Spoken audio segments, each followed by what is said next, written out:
Mesdames et Messieurs les ministres d'État, Mesdames et Messieurs les ministres, Mesdames et Messieurs les députés et sénateurs, Mesdames et Messieurs,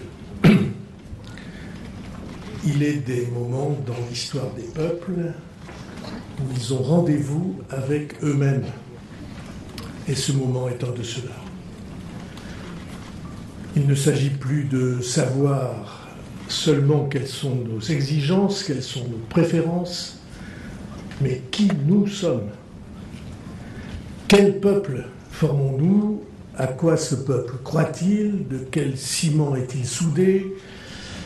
Et quelle part chacun de nous, citoyennes et citoyens, est-il prêt à prendre à notre avenir collectif?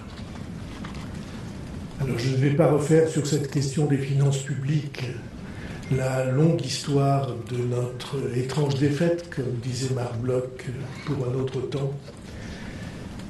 Il y a plus de 50 ans que notre pays, tout courant politique confondu, n'a pas présenté un budget en équilibre. 50 années que nos dépenses publiques dépassent chaque année les recettes.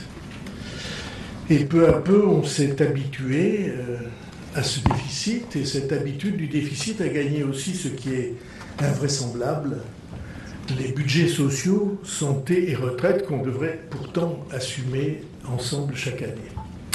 Et les collectivités locales contribuent, par leur dynamisme même, aux besoins de financement public. Or, le déficit en soi, ça n'existe pas.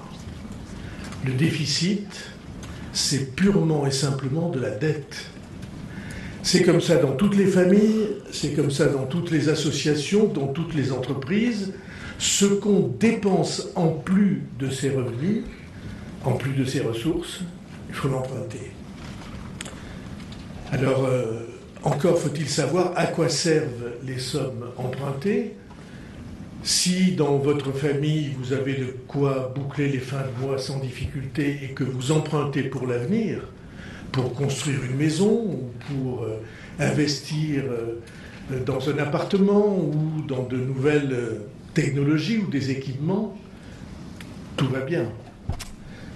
C'est normal, c'est un effort bien sûr, mais c'est un effort pour la famille, pour l'entreprise. C'est le développement, l'éternel mouvement des êtres humains qui permet d'avancer. Et si vous êtes un État, si vous empruntez pour construire des universités, des voies de chemin de fer ou des hôpitaux, alors ce sont les générations qui viennent qui en profiteront autant que vous. Il est donc normal qu'elles remboursent leur part des annuités, qu'elles assument une partie de la charge. Mais si vous êtes tous les mois en déficit, si vous êtes obligé d'emprunter non pas pour investir, pour une maison, pour un équipement, mais pour payer les dépenses de tous les jours, et que tous les mois votre mensualité augmente, mois après mois vous vous asphyxiez, et ça s'appelle le surendettement. Tous les Français savent de quelle malédiction il s'agit. C'est une malédiction pour les familles, pour les entreprises, et pour un pays, c'est la même chose. Être obligé d'emprunter tous les mois pour payer les retraites ou payer les salaires des fonctionnaires, c'est une malédiction qui n'a pas d'issue. Alors bien sûr, pendant longtemps, on ne voit pas le risque, on s'en accommode, on détourne les yeux, et puis un jour, on est rattrapé et on ne peut plus payer ce qu'on doit. Alors c'est la crise, la vraie crise. Votre pays est acculé, il est traqué, et vous ne pouvez plus éviter le piège. Un pays qui ne peut pas faire ses fins de mois sans emprunter, et qui un beau jour ne retrouve plus de prêteurs, il ne peut plus payer les fonctionnaires, il ne peut plus payer les retraites, alors il n'y a plus aucun échappatoire. Et alors, sans l'ombre d'un doute, sans l'ombre d'une hésitation, ce pays-là ne peut pas survivre, il est obligé de plier. Et ceci n'est pas une théorie en l'air, C'est arrivé à des pays aussi dignes et aussi respectables que le Canada ou la Suède dans les années 90, que le Portugal, l'Italie ou l'Espagne au début des années 2010.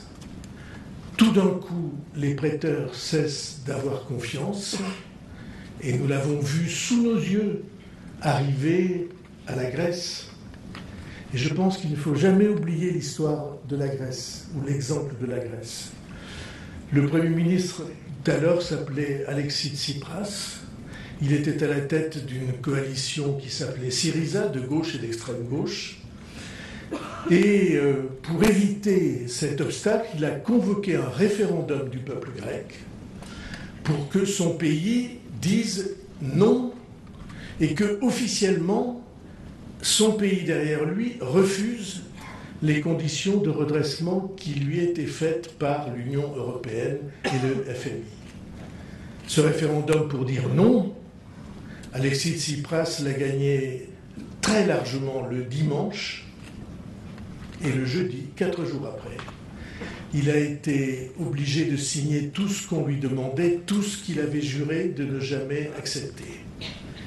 Et le peuple grec, l'État grec, ont dû consentir des sacrifices immenses.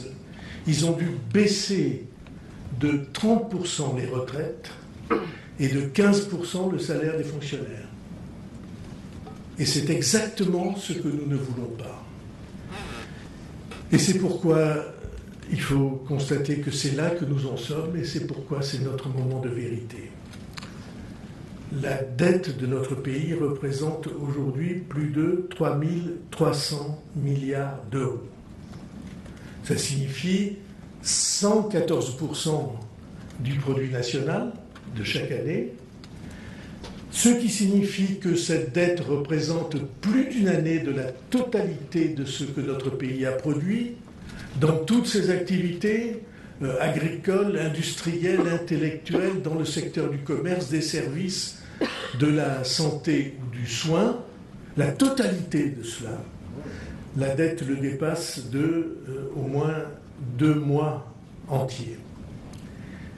Et plus la dette s'accroît, plus c'est la double peine. Car si les taux d'intérêt progressent, il faut emprunter toujours davantage si l'on veut continuer à dépenser autant et payer en même temps les mensualités de la dette. Et la charge de la dette devient un poste budgétaire écrasant. En 2029, si nous ne changeons rien, la part des dépenses publiques consacrées au paiement des intérêts de cette dette serait de 100 milliards d'euros, c'est-à-dire de loin le premier poste budgétaire de l'État, bien plus que le budget consacré à l'éducation nationale. Alors ce sont des chiffres qu'on a beaucoup de mal à se représenter. 3 300 milliards, c'est 3 300 fois 1 000 millions d'euros. Et cette dette augmente de plus de 150 milliards par an. Et pour le dire plus simplement, et pour que chacun mesure exactement la charge immense qui pèse sur nos épaules, ça signifie que chaque seconde qui passe, chaque seconde, la dette de la France augmente de 5 000 euros. 5 000 euros de dette supplémentaire par seconde. Voilà où nous en sommes. Et c'est pourquoi je crois que, comme nous le disons depuis l'installation du gouvernement, nous avons désormais le devoir de prendre nos responsabilités. Je crois que c'est la dernière station avant la falaise. Et l'écrasement par la dette, il faut l'appeler par son nom, c'est un danger mortel pour un pays. Voilà, si l'on voit dans la vérité l'arme des citoyens, voilà ce qu'il faut partager avec les Français. La vie a fait que j'ai, personnellement, comme citoyen engagé, comme candidat, comme élu depuis plus de 20 ans, identifié ce risque, que j'en ai fait le sujet de plusieurs campagnes présidentielles et que le hasard, ou le destin, qui est un autre nom du hasard, m'a confié la charge d'en saisir le pays à ce moment critique de notre histoire. Je dis moment critique parce que l'urgence est là. Moment critique parce qu'il n'y a pas de majorité à l'Assemblée nationale, ni majorité absolue, ni majorité relative, pour affronter les choses avec détermination et constance. Et c'est la première fois depuis plus de 60 ans que nous sommes dans une telle situation politique. Un moment critique parce que, disons la vérité, le monde politique depuis des années n'est pas en voie de ressaisissement, mais disons-le en voie de division, de progressive violence et de délitement, sans doute aussi à l'image de la société française tout entière. C'est donc un moment de vérité, parce que nous ne pouvons plus, en tout cas c'est notre conviction et c'est la mienne, nous ne pouvons plus ni éluder ni retarder cette menace. Je crois qu'il est tard, mais qu'il est encore temps. Il est encore temps, dans les temps de crise grave, c'est le mot d'ordre des peuples courageux.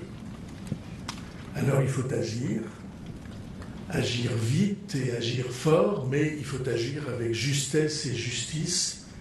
Et pour cela, il faut essayer de comprendre ce qui s'est passé dans notre pays plus que dans aucun autre pour que nous nous retrouvions dans la situation où nous sommes aujourd'hui. Et je vois deux grandes raisons. Nous avons considéré comme normal dans notre pays depuis des années et des décennies que l'État, puissance publique et sécurité sociale, que l'État paie tout. Nous sommes devenus accros à la dépense publique. Il n'y a pas de difficulté du pays, il n'y a pas de changement nécessaire, il n'y a pas d'obstacle à surmonter, ni d'ordre sanitaire, ni d'ordre climatique, ni d'ordre énergétique ou familial devant lesquels les élus, les citoyens, les médias n'aient eu chaque fois qu'une seule réponse à la bouche, se tourner vers l'État. Que l'État prenne en charge les difficultés sectorielles, ça a été réclamé pour tous les secteurs, des personnes, aux familles et aux entreprises. Et la France est ainsi devenue le pays du monde qui dépense le plus d'argent public. 57% de notre production nationale chaque année, 57% dépensés contre 50% seulement de recettes. Et je vous invite à mesurer avec moi le paradoxe français. Nous sommes le pays du monde qui mobilise le plus de dépenses publiques. Nous sommes le pays du monde qui a les impôts et les charges sociales les plus élevés. Et si l'abondance des impôts faisait la richesse et le bien-être d'une nation, nous serions le pays le plus prospère et le plus heureux de la planète. Et pourtant, les Français sont de plus en plus mécontents de leurs services publics. Et pourtant, notre économie souffre. Et pourtant, ce qui est plus frappant encore, nous sommes le pays le plus pessimiste au monde, selon la mesure de tous les sondages disponibles. Le pays le plus pessimiste au monde est le pays où l'on dépense le plus d'argent public. Et en revanche, si vous comparez avec les pays que j'ai cités tout à l'heure, où les efforts de réduction des dépenses publiques ont été mis en œuvre, alors ce sont précisément ceux qui se déclarent, dans les mêmes comparaisons internationales, les plus heureux, alors que 2/3 des Français se déclarent pessimistes pour l'avenir national. Ça, c'est la première raison. Accro aux dépenses publiques, accro aux dépenses de l'État. Mais la seconde de ces raisons de fuite vers la dette, c'est que nous avons peu à peu perdu de vue que pour distribuer, il fallait produire. Or, distribuer toujours plus en produisant toujours moins, c'est une condamnation. Et cela se traduit dans notre commerce extérieur, sur les 25 dernières années, depuis le début des années 2000 jusqu'en 2024, notre solde, notre résultat du commerce extérieur, ce que nous achetons contre ce que nous vendons, notre résultat du commerce extérieur est passé de l'équilibre dans les années 2000 à un déficit massif, tous les ans répété, qui est une fois de plus cette année, comme depuis 5 ans, supérieur à 100 milliards d'euros pour la 4e année consécutive. Nous sommes donc devant 2 mouvements d'affaiblissement face auxquels nous devons mettre en œuvre 2 plans d'action que je vous propose d'examiner maintenant et qui forment un ensemble cohérent. Un plan pour dire stop à la dette et un plan pour dire en avant la production. Un tel mouvement de redressement serait déjà difficile en temps ordinaire, mais les temps que nous vivons aujourd'hui à l'échelle de la planète sont menaçants comme ils ne l'ont jamais été. Le changement climatique est une menace en soi, même si plusieurs continents ne peuvent pas y faire face et que d'autres ont décidé de l'ignorer. Mais surtout, le grand basculement que nous avons vécu, c'est que la violence est devenue la loi universelle. Le basculement du monde qui a commencé avec l'invasion de l'Ukraine par les armées de la Russie de Poutine, ce basculement du monde nous a montré, avec d'autres, avec le 7 octobre, avec le drame à Gaza, que le monde était prêt à s'embraser. Et on nous annonce régulièrement des mouvements de cet ordre du côté de la mer de Chine. Et nous avons vu récemment, avec le conflit opposant l'Iran à Israël, que tout cela était en train de devenir une règle générale pour, hélas, toutes les régions de notre planète. Et cela nous dicte un devoir qu'il faut oser formuler. Cela nous oblige à organiser notre propre défense pour l'avenir. Cela nous oblige à organiser et à renforcer notre autonomie stratégique. Cela nous oblige à un effort d'amélioration de notre capacité militaire. Et cet effort inédit de réarmement, il mobilise en même temps toutes les nations européennes, et la France ne peut pas rester à la traîne.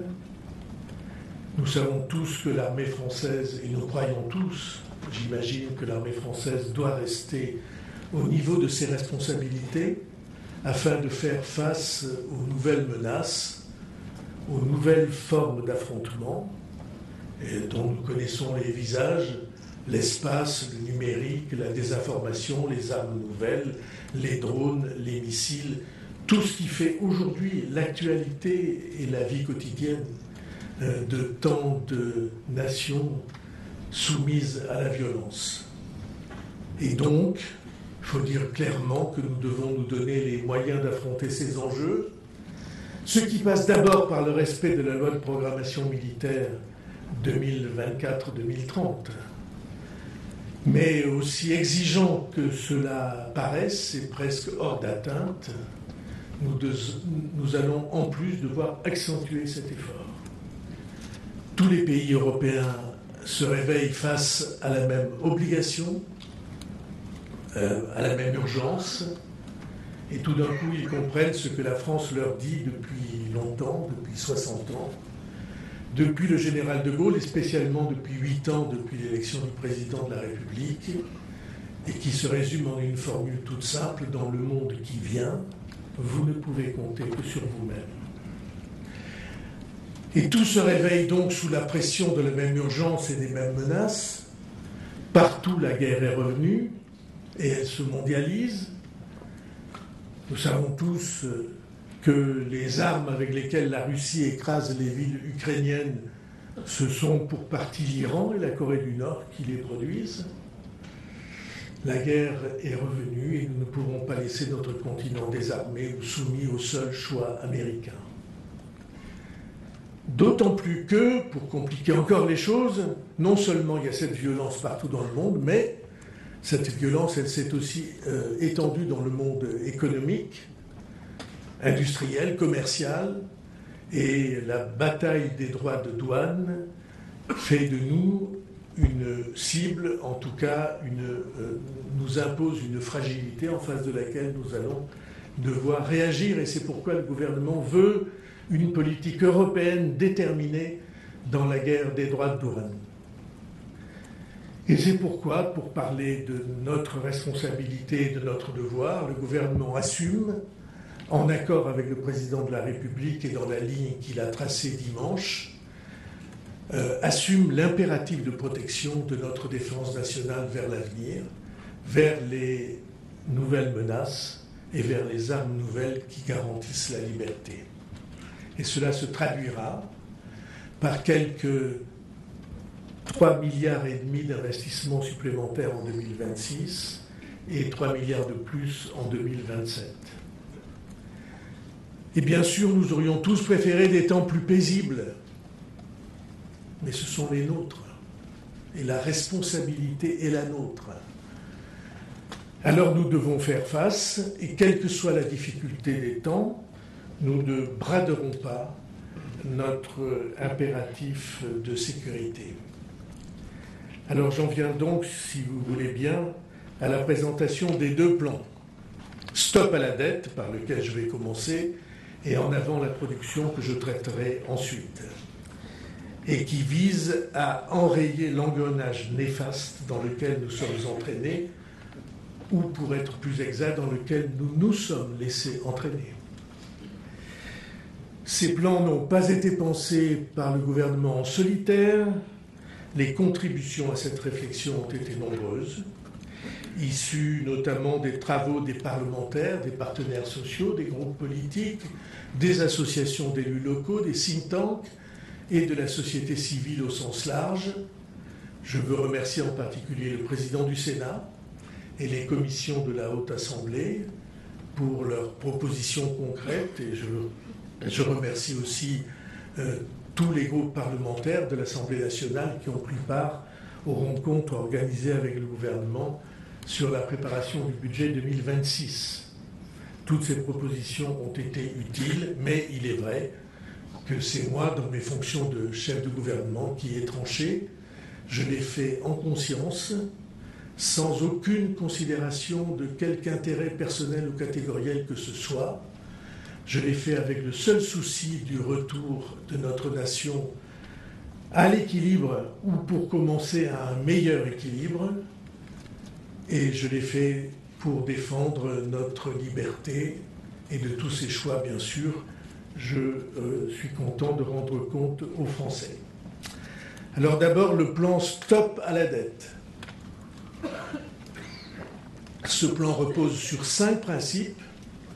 Il s'agit d'un plan pluriannuel de retour à l'équilibre de la dette sur 4 ans. 2026, 2027, 2028 et 2029. C'est un plan réaliste et un objectif que nous affirmons atteignable. La promesse de ce plan et de notre engagement devant les Français est toute simple, c'est d'arrêter l'augmentation de la dette en 4 ans. C'est une trajectoire que nous avons choisie et qui se décline précisément. Nous sommes entrés en fonction alors que la France était presque à 6% de déficit, 5,8%. Nous réaliserons, conformément à notre engagement, un déficit de 5,4% en 2025. Ce déficit doit passer, la marche est haute, à 4,6% en 2026, à 4,1% en 2027, à 3,4% en 2028, pour atteindre le seuil de 2,8% en 2029.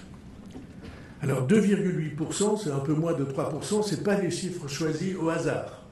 C'est un chiffre qui a une signification extrêmement simple. C'est le seuil à partir duquel, dans un pays comme le nôtre, la dette n'augmente plus. Elle est stabilisée. alors on peut sans doute souffler un peu, on peut compter sur, comme les bateaux, sur la marée de la croissance pour remettre le navire à flot. Et ce plan, deuxième principe, passe avant tout par la stabilisation et la baisse de la dépense publique. Parce que son emballement n'est compatible ni avec l'accroissement de notre richesse nationale, ni, puisque nous sommes le pays le plus imposé du monde, en tout cas de l'OCDE, ni avec une hausse continue des impôts. Troisième principe, tout le monde devra participer à l'effort. Face à l'ampleur de l'enjeu, il est illusoire de penser qu'une catégorie ou une autre puisse seule porter le fardeau. Quatrième principe, le travail et la compétitivité de nos entreprises doivent être autant que possible épargnés. Ils sont notre seule arme pour aller de l'avant et pour ne pas vivre dans le cauchemar de l'amputation perpétuelle des dépenses et investissements que nous avons à faire. Cinquième principe et dernier, cet effort, enfin, est défini pour être supportable par tous. Il n'impose pas de baisse des salaires dans la fonction publique, ni de baisse des pensions de retraite. Il ralentit la croissance des dépenses, mais ne la supprime pas, et il n'entraîne pas de récession. Alors, la première étape dans notre plan pluriannuel de retour à l'équilibre de la dette concerne l'année 2026. Nous devons réduire pour l'année prochaine, pour 2026, notre déficit annuel à 4,6%. C'est ça la marche que nous avons définie pour arriver à retrouver cet équilibre en 2029. Alors ça a une signification précise, c'est que nous devons retrouver la maîtrise de la dépense publique, nous devons contenir l'accroissement quasi mécanique des charges, et cela signifie un effort, je vous épargne le calcul que nous avons défini depuis longtemps, au moins à hauteur de 40 milliards d'euros. Mais, comme je vous l'ai indiqué, nous vivons au milieu de dangers particuliers qui pèsent sur le monde cette année, que l'effort de notre défense ne peut pas être éludé, et nous ne pouvons pas courir le risque de laisser se dégrader notre situation faute de prévoyance. Au lieu de 40 milliards prévus si la situation ne s'était pas aggravée en matière de défense, nous avons décidé de porter ce chiffre à 43,8 milliards, soit près de 44 milliards. Alors, tout ceci a des conséquences. Il faut que nous contenions de manière durable la progression des dépenses de l'État, des collectivités et du système social. Et c'est tout d'abord l'État qui va montrer l'exemple et stabiliser ses dépenses et même réduire son train de vie. L'État se fixe comme première règle de ne pas dépenser davantage à l'euro près en 2026 qu'en 2025, à l'exception de l'augmentation de la charge de la dette et des dépenses supplémentaires pour le budget des armées. Les dépenses d'intervention seront contenues et, s'il le faut, réorientées. Pour y parvenir, aucun département ministériel ne sera exempté. Tous les ministères seront solidaires de cet effort collectif. Il pourra arriver que certains projets de loi de programmation soient décalés de quelques mois, pas davantage, et que le lancement de grands projets coûteux programmés soit reporté par exemple de 6 mois. L'État va diminuer ses charges.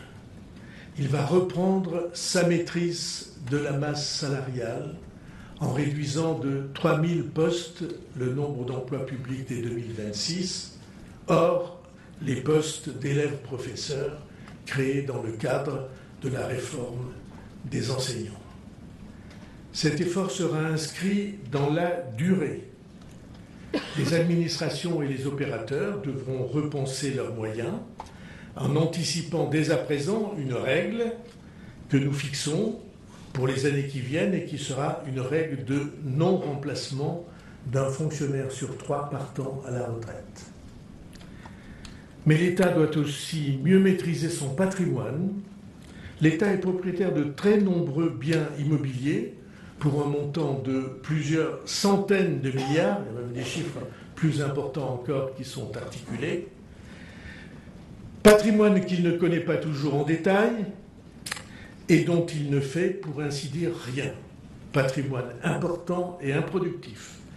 Nous allons créer une société foncière pour réduire, réaliser chaque fois que possible, en tout cas gérer et rendre utile le patrimoine improductif de l'État.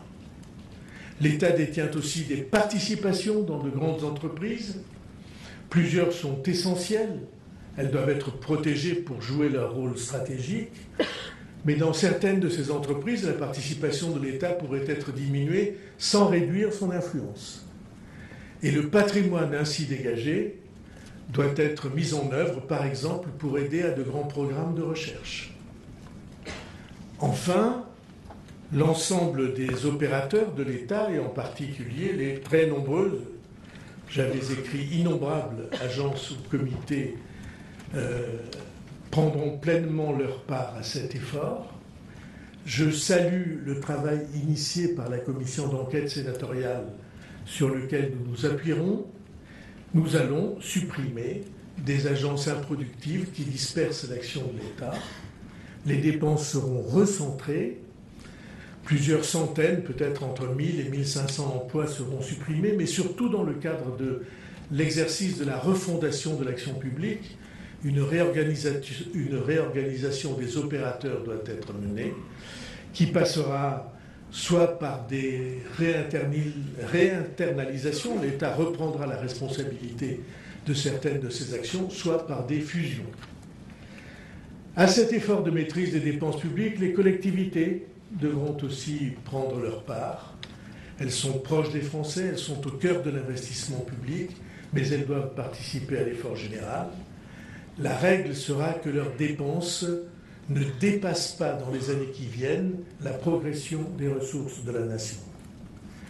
Pour ce faire, le dispositif qui porte un nom compliqué de lissage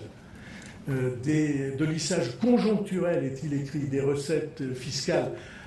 Dans le monde des initiés, on appelle ça le DILICO, sera reconduit et les financements apportés par l'État aux collectivités territoriales seront régulés, mais en contrepartie, un soutien exceptionnel de 300 millions d'euros sera accordé aux départements les plus en difficulté, avec un travail conjoint pour maîtriser durablement la dynamique de la dépense sociale. Enfin, la maîtrise des dépenses publiques passe aussi par celle des dépenses sociales. Nous sommes, et nous pouvons être fiers de notre système de santé, mais nous devons aussi être conscients que si nous ne faisons rien, la dérive automatique nous conduit à des déséquilibres que nous ne pourrons pas supporter. Si nous ne faisons rien, cette dépense augmentera l'année prochaine de 10 milliards d'euros. Ce n'est pas soutenable. Je propose que nous fassions l'effort de limiter cette hausse de moitié, ce qui fait que nous devons collectivement réaliser un effort de l'ordre de 5 milliards d'euros. Alors comment va-t-on faire ? Des parlementaires, des partenaires sociaux, des acteurs de la santé, au premier rang desquels la Caisse nationale d'assurance maladie, ont fait dans des études courageuses de nombreuses propositions sur lesquelles le gouvernement entend s'appuyer. Nous devons responsabiliser les patients pour que le coût de la santé soit plus concret pour nos concitoyens. Nous consommons par exemple en France 2 fois plus d'antibiotiques qu'en Allemagne. Et je ne crois pas que nous soyons en meilleure santé que les Allemands. Chaque fois que nous achetons une boîte de médicaments, nous en payons une partie. La somme totale que nous déboursons, additionnée, est plafonnée à 50 € par an. Nous pousserons ce plafond à 100 €, ce qui signifie pour ceux qui consomment le plus de médicaments une dépense de l'ordre de 8 € par mois. La responsabilisation passe aussi par la prévention, notamment la vaccination. Je voudrais que vous ayez ce chiffre en tête que donne souvent la ministre de la Santé. Les 3/4 des personnes en réanimation au moment des épidémies de grippe ne sont pas vaccinées. Un autre défi auquel nous devons nous attaquer concerne les affections de longue durée. 20% des Français sont en affection de longue durée contre 5% de la population allemande. Et je ne crois pas davantage que tout à l'heure que les Français sont en plus mauvaise santé que les Allemands. De la même manière, la multiplication des raisonnables, un certain nombre de pratiques qu'il faut réguler, la multiplication déraisonnable par certains patients des visites pour contrôler un diagnostic ou pour contrôler ce que leur a dit le médecin précédent, ou la multiplication toujours déraisonnable des mêmes radios ou des mêmes scanners, parfois à 15 jours d'intervalle. Tout cela n'apporte rien aux patients. La santé ne peut pas être seulement un marché sur lequel les consommateurs soient sans frein et sans limite. La mise au point définitive, je m'exprime avec prudence, la mise au point définitive parce qu'il y a 30 ans qu'on en parle, du dossier médical partagé sur lequel chacun aura la totalité des examens qu'il a reçus pour que le médecin suivant sache à quel patient et à quelle pathologie il peut avoir affaire.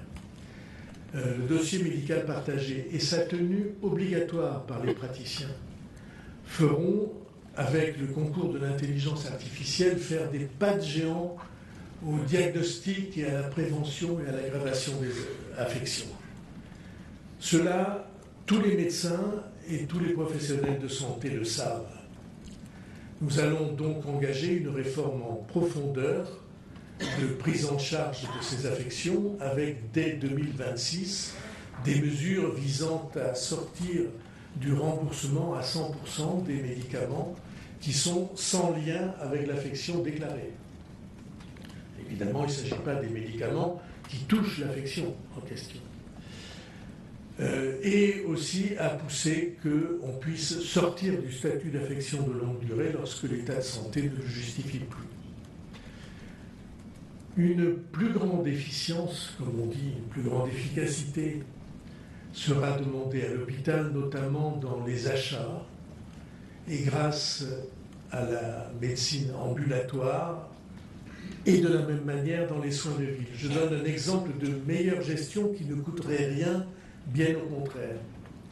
Lorsqu'un hôpital a un médicament, même très coûteux, et que ce médicament approche de la date de péremption, il ne peut ni le donner ni le vendre à un autre établissement. Il est obligé de le détruire. Et l'autre doit l'acquérir au prix fort.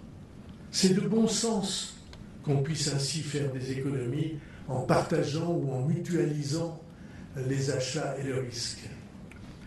De la même manière, j'ai toujours été frappé que les dispositifs médicaux et médicalisés, les fauteuils pour les personnes infirmes, gravement malades, en fin de vie, les cannes anglaises, le nombre si important d'aides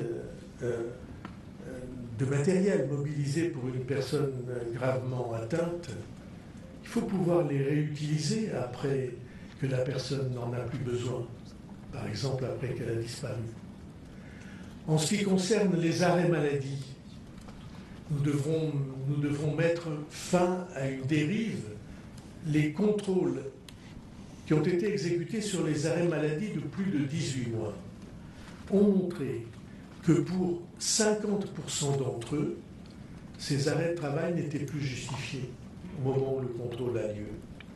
Et ceci n'est pas acceptable dans un pays comme le nôtre et dans une période comme celle que nous vivons. Il y a d'autres blocages que je trouve à contre-courant. Par exemple, au-delà de 30 jours d'arrêt, le salarié ne peut pas reprendre le travail sans l'avis d'un médecin du travail.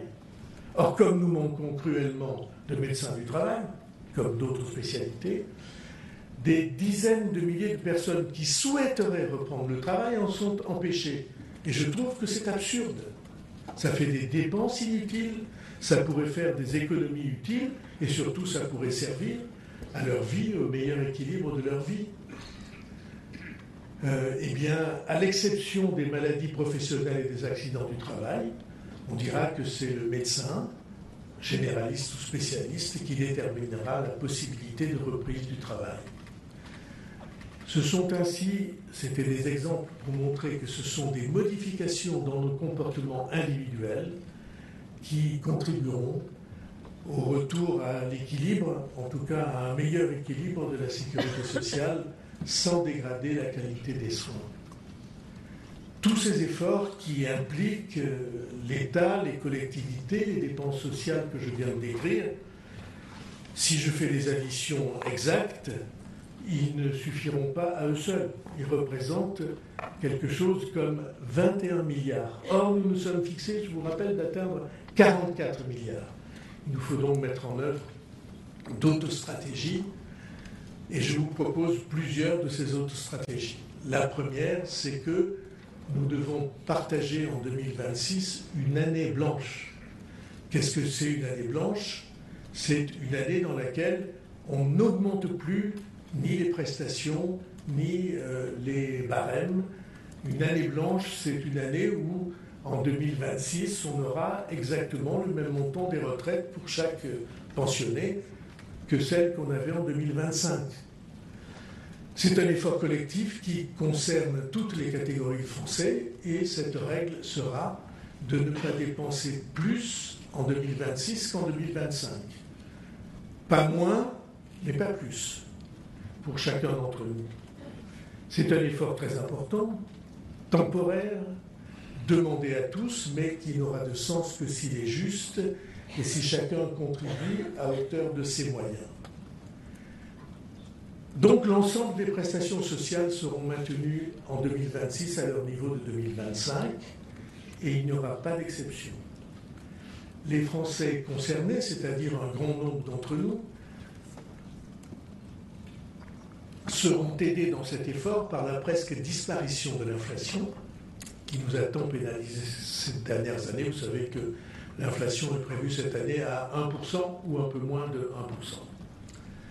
Ce qui veut dire que les retraites, dans leur montant, ne baisseront pas et qu'elles seront l'année prochaine maintenues au même montant que cette année.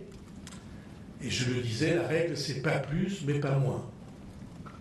Cela concernera aussi la masse salariale publique. En 2026, il n'y aura pas de mesures de revalorisation générale ou catégorielle dans les ministères. En revanche, nous avons tenu à ce que les règles d'avancement dans la carrière des fonctionnaires soient intégralement respectées. Toujours la même idée, le travail mérite d'être pris en compte et valorisé. Les barèmes de l'impôt sur le revenu et de la contribution sociale généralisée seront eux aussi maintenus à leur niveau de cette année. Au total, l'ensemble de ces décisions d'année blanche permettront de contenir pour 7 milliards d'euros la progression des dépenses sur une totalité des dépenses dont vous savez qu'elles représentent 1700 milliards ou quelque chose de cet ordre-là. Ces efforts sont exigeants et j'en ai pleinement conscience, et ils ne seront acceptables que si nous prenons des initiatives fortes en termes de justice sociale et fiscale. Tout d'abord, nous devons être intransigeants avec ceux qui cherchent à rompre l'équité, à frauder et à ne pas remplir donc leur part du contrat social. Nous accentuerons la lutte contre la fraude en améliorant la détection des fraudes et surtout le recouvrement de ces fraudes et des amendes. En 2023, 15 milliards de fraudes ont été détectées, mais seulement 11 milliards ont été recouvrés. En 2024, c'est presque 17 milliards de fraudes, 16 milliards 6, qui ont été mises en évidence, mais seulement 11 milliards qui ont été recouvrés. Il y a donc, vous le voyez bien, une possibilité d'améliorer de beaucoup le recouvrement des fraudes, enfin des amendes et des pénalités constatées dans la fraude. Nous nous attaquerons à tous les types de fraude. La fraude fiscale, en lien avec les travaux qui ont été menés au Sénat, la fraude aux aides publiques, comme celle qui concerne ma prime Rénov' ou le compte personnel de formation, la fraude à la dépense de santé. Cette lutte doit s'inscrire dans la durée. Nous allons déposer un projet de loi à l'automne contre la fraude sociale et fiscale pour mieux la détecter, la sanctionner et recouvrer l'argent perdu. Une mission sera confiée à 3 parlementaires pour suivre la mise en œuvre de ce plan. Ensuite, nous allons demander un effort particulier à ceux qui ont la capacité de contribuer davantage, soit parce qu'ils bénéficient d'un certain nombre d'avantages fiscaux, soit parce que leur capacité leur permettrait de prendre une plus grande part de la solidarité. Nous nous concentrerons d'abord sur les niches fiscales et sociales qui profitent d'abord aux ménages les plus aisés et aux grandes entreprises. Nous ferons la chasse aux niches fiscales inutiles, inefficaces, en commençant par les dispositifs qui arrivent à extinction. Nous ferons enfin la différence entre ceux des foyers qui ont besoin d'aide ou dont les revenus méritent qu'on s'y attache et ceux qui sont au-dessus en termes de capacité. C'est pourquoi le fameux abattement de 10% pour le calcul de l'impôt sur le revenu pour les retraités. Alors, ce n'est pas les pensions de retraite, c'est la part dans le calcul de l'impôt sur le revenu de ces pensions de retraite. Ce sont des pensions de retraite pour frais professionnels. On peut vérifier que des avantages pour frais professionnels pour les retraités ne sont pas absolument justifiés, mais il ne faut pas toucher les petites retraites et les retraites moyennes. C'est pourquoi nous n'exprimerons plus en pourcentage cette possibilité, mais nous allons créer un forfait annuel, ce qui permettra d'avantager les petites retraites, de garantir un pouvoir d'achat inchangé aux retraites moyennes et de remettre dans le droit commun les retraites les plus importantes. Enfin, cet effort de justice doit passer par une contribution des plus fortunés. Une contribution de solidarité sera créée, que nous définirons avec les commissions compétentes des 2 assemblées, et cette contribution devra faire participer à l'effort national les plus hauts revenus. Et comme je m'y suis engagé lors de l'adoption du budget, nous prendrons des mesures complémentaires pour lutter contre l'optimisation abusive des patrimoines non productifs. L'effort de la nation se doit d'être équitable, c'est-à-dire de demander peu à ceux qui ont peu et plus à ceux qui ont davantage. Voilà donc l'ensemble des mesures qui permettront de sortir de la spirale de l'endettement. Et puis je voudrais passer maintenant au deuxième volet du plan, c'est-à-dire en avant la production. La reconquête de la production dans notre pays est aussi cruciale que la lutte contre les déséquilibres budgétaires. Si notre production par habitant était dans la même gamme que celle de nos voisins européens, nous n'aurions plus de déficit budgétaire et nos concitoyens qui gagnent 2 000 € par mois approcheraient les 2 500 et ceci changerait leur vie. Notre dette, je l'ai dit, représente 114% du PIB et nous devons avoir l'obsession non pas seulement de diminuer la dépense, mais d'augmenter notre produit national. Nous ne produisons pas assez et il n'y a aucune raison acceptable pour un tel retard. Et de même que notre objectif est de réduire le déficit budgétaire à 3% d'ici 2029, nous devons réduire notre déficit commercial, ce qui passera par le renforcement de notre tissu productif et le soutien à nos entreprises partout en France. Je voudrais d'abord aborder la question du travail. j'ai la conviction qu'il faut réconcilier notre pays avec le travail, avec l'emploi, avec l'épanouissement au travail. Il est devenu insupportable pour beaucoup d'entre nous, j'en suis sûr, quel que soit le courant de pensée auquel nous appartenons. Il est devenu insupportable de voir toutes les entreprises artisanales, tous les commerces, tous les secteurs industriels se plaindre et parfois mettre la clé sous la porte parce qu'ils ne trouvent plus les salariés jeunes, motivés, dont leurs entreprises ont besoin et dont ils espéraient qu'ils pourraient un jour prendre la succession. Ce blocage-là, ce désenchantement face au travail, c'est un ennemi public et je vous propose que nous le combattions. Il faut travailler plus. Il faut que toute la nation travaille plus pour produire et pour que l'activité du pays dans son ensemble soit plus importante dans l'année et pour que la situation de la France s'améliore. Je propose donc que 2 jours fériés soient supprimés pour tout le pays.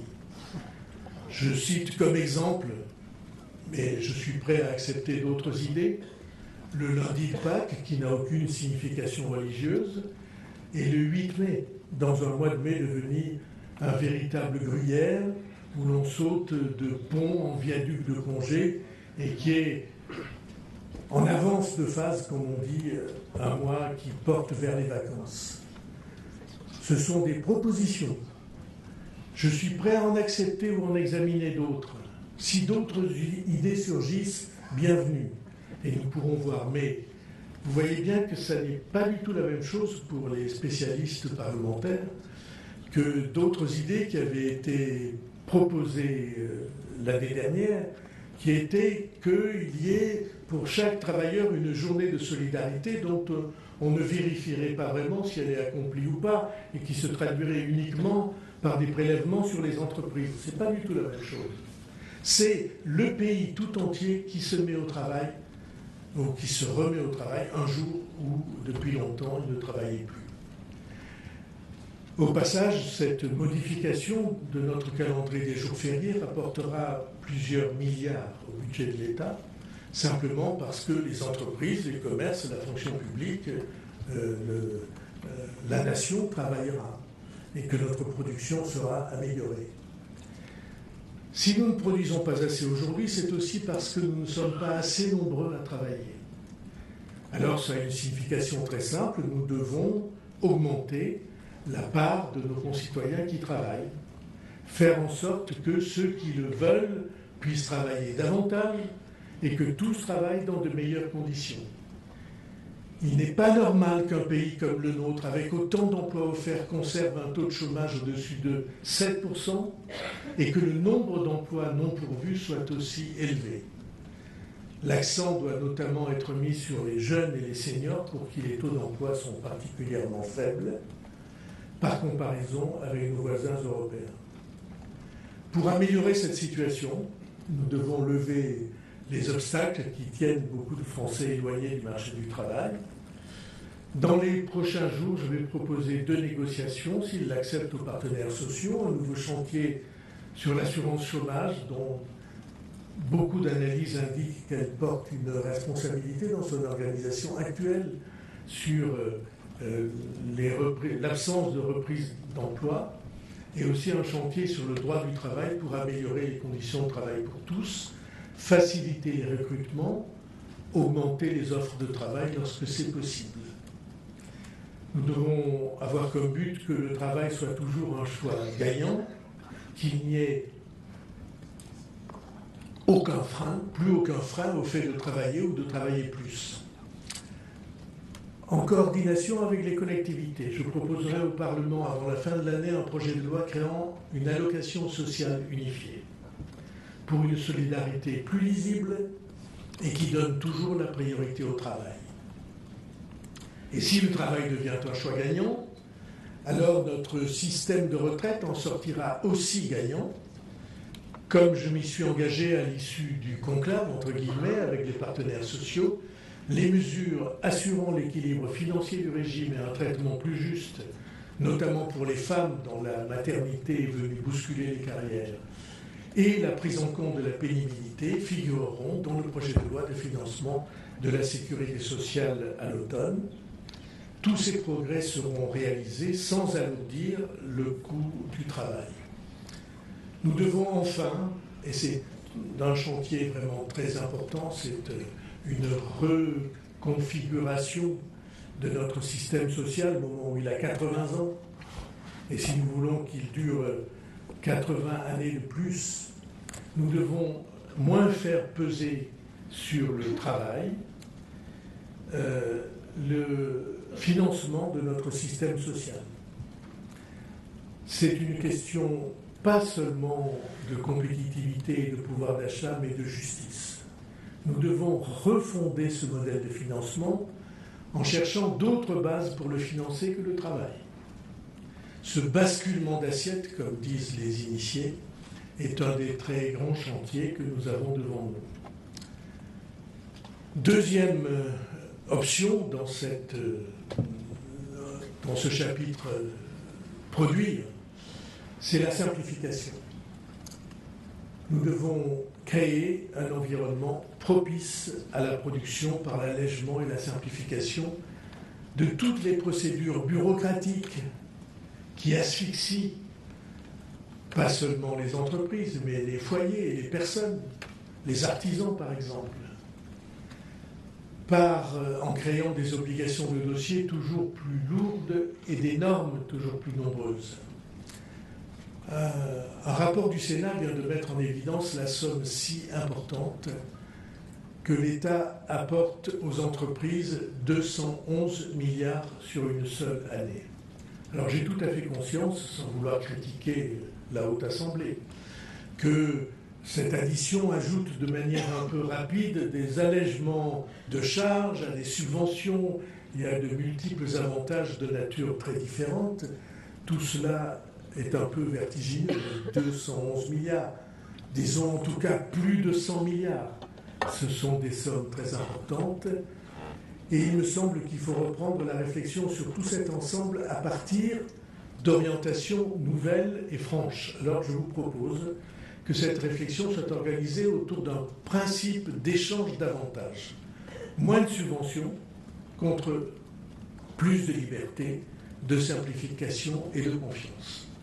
Les normes surtransposées, surabondantes, supplémentaires, les obligations bureaucratiques toujours plus pénalisantes, les absurdités de dossiers imposées à ceux qui peuvent le moins en avoir la maîtrise, imposées aux artisans, aux maîtres d'œuvre, à l'achat public, les retards de paiement, c'est un autre chapitre très important, tout cela plombe les acteurs de la production et pénalise, une étude européenne l'a montré, de quelques 4% ou davantage leur chiffre d'affaires, et pénalise bien sûr davantage les petits, entre guillemets, qui travaillent seuls ou en famille, avec peu de collaborateurs, que les plus gros qui ont à leur disposition des services juridiques, administratifs ou des directions des ressources humaines puissantes.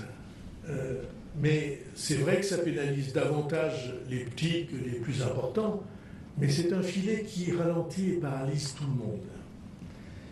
Et je considère qu'au moment où nous sommes, au moment où, comme j'essaie de le prouver depuis le début de cette intervention, notre pronostic vital comme État est engagé, comme nation, comme société et comme pays, alors nous avons le devoir de supprimer tout de suite ces handicaps.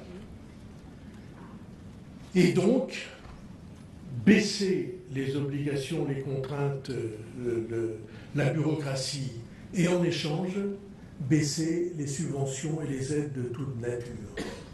Et je propose à tous les acteurs, depuis les artisans, depuis les start-up, depuis les sociétés individuelles jusqu'aux petites, aux moyennes entreprises et aux grandes, de mettre au point avec le gouvernement dès cet été la liste des simplifications et des allègements de liberté qui sont nécessaires, qui sont utiles, qui sont souhaitables. Et le gouvernement qui a constaté que dans les assemblées, ce problème de la simplification n'avançait pas à la vitesse la plus grande qu'on puisse souhaiter, le gouvernement proposera de régler ces questions par ordonnance. parce qu'il s'agit d'urgence nationale, tout de suite et dès l'automne. Et ensuite, sans trêve et tout au long de l'année, de nouveaux textes de simplification seront proposés, toujours par voie d'ordonnance, afin de lever les obstacles identifiés dans chaque secteur, selon leurs besoins spécifiques. Ainsi, je crois, peut-être par naïveté, que tout le monde y gagne. L'action publique retrouve des moyens, fait des économies, et les entreprises, petites, toutes petites, moyennes et grandes, elles gagnent des marges de liberté, d'action et d'efficacité. Les salariés y gagnent parce qu'ils pourront se concentrer sur les actions utiles et l'efficacité du pays. Et l'efficacité du pays y gagne puisqu'il est déterminé à se débarrasser du joug d'absurdité dont il est accablé depuis si longtemps. Ma conviction est que dès cette première année, nous pouvons attendre de ce travail de donnant-donnant que je n'ai pas chiffré dans le plan, mais que je considère comme possible à atteindre. Nous pouvons, sur ces quelques 200 milliards à destination des entreprises, gagner plusieurs milliards d'économies pour l'État. Je ne les comptabilise pas, mais je les crois plausibles. Troisième grand chapitre dans cette action en faveur de la production, la compétitivité. Nous devons améliorer de manière générale la compétitivité, comme on dit, c'est-à-dire la capacité, l'efficacité, l'attractivité de notre économie. Le premier facteur sur lequel nous allons agir, c'est l'énergie. Car nous avons en France un atout immense, disposant d'une énergie bon marché en plus d'être abondante, souveraine et décarbonée.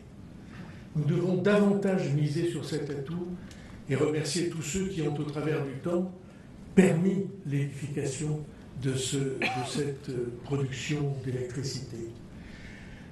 Nous devons permettre aux industriels de bénéficier d'accords qui réduisent leur exposition à la volatilité des prix.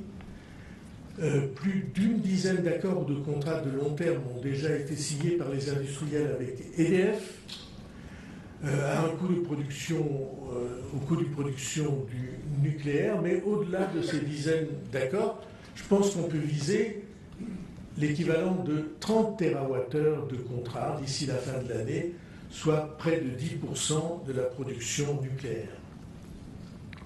Le deuxième facteur de compétitivité, c'est l'accès des entreprises au financement. Le rapport de Mario Draghi, qui devrait servir de référence à un très grand nombre des acteurs économiques et politiques dans notre Union européenne, le rapport de Mario Draghi a montré que nous devons d'abord mettre les financements européens au service de la croissance des entreprises européennes. C'est dans ce but que le ministre de l'Économie, Éric Lombard, a lancé un label européen pour l'investissement de long terme qui permettra d'assurer le développement de produits d'épargne finançant notre croissance. Ce qu'on appelle le capital risque est un outil puissant pour l'innovation et la croissance des entreprises. Nous consacrerons 900 millions d'euros de financement en fonds propres supplémentaires à l'investissement dans les entreprises. Enfin, parler de financement, c'est s'attaquer à l'un des problèmes fondamentaux auxquels les entreprises, et notamment les PME, se trouvent confrontées, les retards de paiement, qui représentent aujourd'hui quelques 15 milliards d'euros de trésorerie. C'est une manne considérable et dont nous ne pouvons pas accepter qu'on baisse les bras en face des conduites qui la produisent. L'État est déterminé à renforcer les sanctions à l'égard des débiteurs en cas de retard de paiement de ses créances. À l'avenir, ces sanctions pourront aller jusqu'à 1% du chiffre d'affaires pour mettre fin à des pratiques qui fragilisent notre tissu économique. Il nous faut aussi une stratégie globale de redressement de notre commerce extérieur. C'est, comme vous le savez, un sujet, comme le savent quelques-uns d'entre vous, c'est un sujet sur lequel j'ai beaucoup produit lorsque j'étais dans la responsabilité de commissaire au plan. Nous allons passer en revue toutes les filières déficitaires, repérer les produits les plus propices à une localisation de la fabrication sur notre sol en vue de réduire nos importations. Nous devrons également soutenir nos filières d'excellence pour qu'elles restent. Et donc des stratégies de filières associant les grandes entreprises et les pouvoirs publics locaux et nationaux devront rapidement être définies et mises en œuvre. L'État fédérera grandes entreprises, entreprises moyennes et entreprises débutantes. Il les réunira, mais il ne peut pas faire tout seul. Et donc, nous avons devant nous un important enjeu de redéfinition d'une stratégie nationale de reconquête de notre commerce extérieur. Il faut aussi que cela s'accompagne de changements dans nos modes de consommation, en encourageant davantage les circuits courts et les commerces de proximité. C'est pourquoi une taxe va être proposée sur les petits colis afin de protéger nos commerces et nos producteurs de la marée de concurrence déloyale qui les assaille. L'une des clés pour la relance de la production, c'est l'innovation. Comme je l'ai annoncé, nous orienterons davantage les financements de France 2030 vers les secteurs prioritaires de l'intelligence artificielle et du cyber. Dans tous les secteurs de notre activité, l'intelligence artificielle peut et doit devenir un outil concret, utile, qui améliore la productivité des entreprises. On estime, dans les études les plus sérieuses, à 20% le gain de productivité lié à l'intégration de l'intelligence artificielle dans les processus productifs. Et c'est l'objectif que vise le plan qui a été défini, qui s'appelle « Oser l'intelligence artificielle ». Mais, Madame la ministre de l'Éducation nationale et de la Recherche, pour tenir le rythme de l'innovation, nous avons besoin d'ingénieurs et de techniciens. Nous avons sur notre sol des talents très nombreux, mais nous manquons cruellement, notamment de femmes ingénieurs. Et comme d'ici 2035, l'économie française devra recruter près de 100 000 nouveaux ingénieurs et techniciens par an, alors le plan filles et mathématiques que vous avez mis en œuvre est un plan très important. Il vise à encourager l'orientation des femmes, des filles d'abord et des femmes, vers les sciences de l'ingénieur et du numérique. Enfin, la commande publique sera aussi un élément déterminant dans la reconquête de la production. Et pour cela, nous devons innover et, par exemple, ne pas craindre de réformer l'Union des groupements d'achat public, l'UGAP, que connaissent tous les élus locaux, assouplir le cadre national afin d'éviter les lenteurs et les surcoûts dans les achats publics.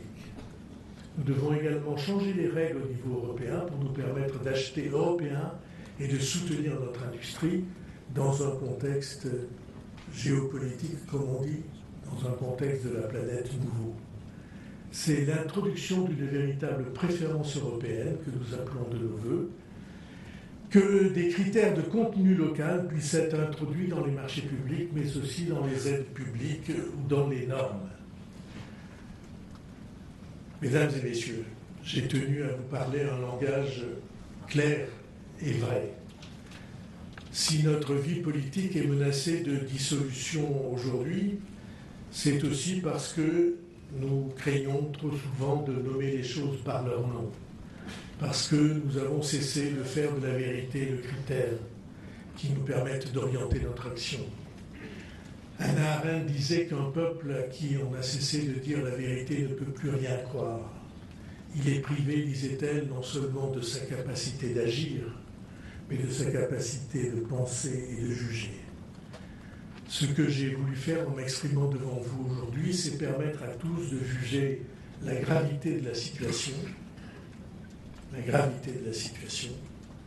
d'examiner une proposition cohérente, un plan global d'action du gouvernement, dont nous avons la conviction qu'il est le seul qui puisse permettre à notre pays d'affronter ces défis que nous ne pouvons plus faire semblant de ne pas voir, et ainsi donner à tous la capacité d'agir et d'avancer ensemble. J'ai voulu le faire très tôt dans l'année, beaucoup plus tôt que d'habitude, plus de 2 mois avant les dates habituelles, pour que nous ayons plusieurs mois de réflexion et de travail. Toutes les idées d'amélioration seront les bienvenues. Ce plan, s'il est perfectible, nous ne demandons qu'à le perfectionner. Toutes ces idées seront examinées, qu'elles proviennent des partis politiques, des groupes parlementaires, du Conseil économique, social et environnemental, des partenaires sociaux, des collectivités territoriales ou des citoyens de notre pays. Mais améliorer ne peut pas signifier reculer, amoindrir ou atermoyer. Le gouvernement, il est bien sûr libre de ses moyens, mais il considère qu'il est devant une obligation de résultat. Un changement de pratique qui rende à la France son image et sa liberté, son indépendance et sa souveraineté. Ce plan pour l'année 2026 n'est qu'un préambule, car c'est un ensemble de réformes de fond dont notre pays a besoin. Pas seulement pour faire des économies, mais pour rendre plus efficace, plus proche, plus réactive, plus souple, plus compréhensible et compréhensive toutes les organisations qui sont celles de l'action publique nationale et locale et de la solidarité. C'est un travail d'architecte dont nous avons besoin. Et l'année 2026, qui précède l'année 2027, si vous voyez ce que je veux dire, l'année 2026 se prêtera particulièrement à un tel travail de refondation. Nous ne devons jamais oublier qu'il n'y a pas beaucoup de peuples comme le nôtre. Pas beaucoup de peuples qui comptent autant de réussites scientifiques, techniques et industrielles. Pas beaucoup de peuples qui portent un projet de société à vocation universelle, construit autour d'idées fondatrices comme la laïcité, une idée qui affirme qu'on n'a pas besoin, parce qu'on croit quelque chose, de vouloir obliger les autres à abandonner leurs idées. Cette idée qui fait que nous formons, c'est l'étymologie du mot laïcité, que nous formons un seul peuple. Toutes ces réussites ont scandé l'histoire et fait de notre pays une puissance. Parfois, souvent, la France a failli céder, mais toujours elle s'est reprise pour résister au totalitarisme, aux guerres nationales et européennes. Elle s'est reprise chaque fois pour résister à la force brutale. La mission des gouvernants, c'est d'identifier les risques, de les affronter en mobilisant l'énergie du pays sans crainte et sans préoccupation personnelle. Alors, dans l'annonce de ce plan, y a-t-il des risques pour le gouvernement? La réponse est: il n'y a que des risques. Le gouvernement n'a pas de majorité. Il arrive même que ses soutiens ne soient pas totalement convaincus. Tout concourt au fatalisme, à ce qu'on ne fasse rien, à ce qu'on décrète impossible les changements nécessaires et qu'on laisse dériver les choses. Je vous rassure, le gouvernement le sait bien. Il sait parfaitement qu'il est à la merci des oppositions, autant que, ici ou là, des doutes de ses soutiens. On voit cela depuis des années. Mais le gouvernement a le devoir, il a le désir et l'envie de renverser les obstacles, de rendre à notre pays ses raisons de vivre, des raisons d'y croire, raisons de s'estimer notre peuple et de s'aimer. Et il n'a, le gouvernement, aucune autre préoccupation. Il ne cherche pas à se préserver, il ne cherche pas à durer, il veut changer les choses, et pardonnez-moi de le dire ainsi, qu'importe le risque. Par-dessus tout, le gouvernement croit, et le gouvernement sait, que toujours notre pays a su retrouver le chemin de sa liberté et reprendre son destin en main. C'est à ce moment de vérité que nous sommes aujourd'hui.